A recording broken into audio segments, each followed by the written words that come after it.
অনেক রোডম্যাপ পরিকল্পনা এসব কথা বলেছিলেন।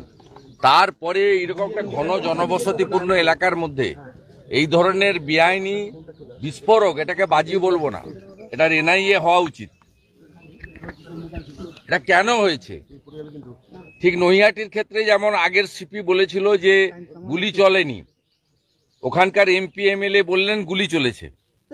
এক্ষেত্রেও রানাঘাট পুলিশ ডিস্ট্রিক্টের এসপি বলছে যে এখানে ট্রেড লাইসেন্স ছিল না, আর এখানকার মিউনিসিপ্যালিটির চেয়ারম্যান বলছে ট্রেড লাইসেন্স ছিল, ট্রেড লাইসেন্স যে কেউ চাইলে আমরা দিয়ে দিই।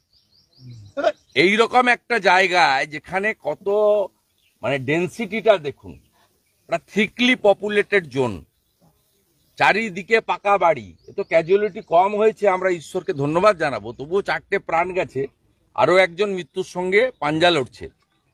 ভয়ঙ্কর অবস্থা।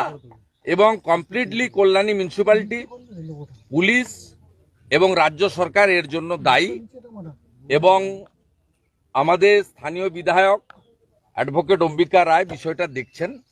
পুলিশ, সিভিক ভলেন্টিয়ার, কত রকমের নামে কত রকমের নিরাপত্তা বাহিনী তৈরি করার গাল গল্প আমরা শুনে এসেছি কার্যত 14 বছর ধরে।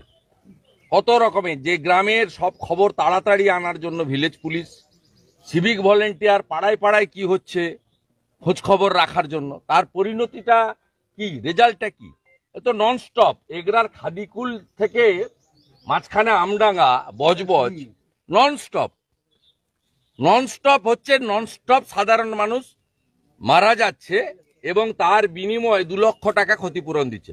আজকে বিজেপি মৃত পরিবারগুলোকে 2,01,000 টাকা দিয়ে এই মুখ্যমন্ত্রীকে বুঝিয়ে দেবে যে জীবনের দাম, একটা ভেজাল মদ খেয়ে মরলেও আপনি 2 লাখ দেন।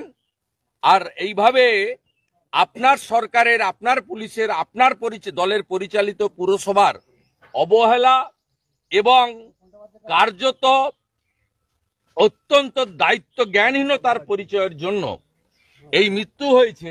যেখানে আপনার অন্তত 50 লক্ষ টাকা করে ক্ষতিপূরণ দিয়ে এখানে পৌরসভার চেয়ারম্যানকে আর পুলিশকে দাঁড় করিয়ে পানিশমেন্ট দেওয়া উচিত ছিল, সেটা না করে আপনি 2 লক্ষ টাকার চেক দিয়েছেন।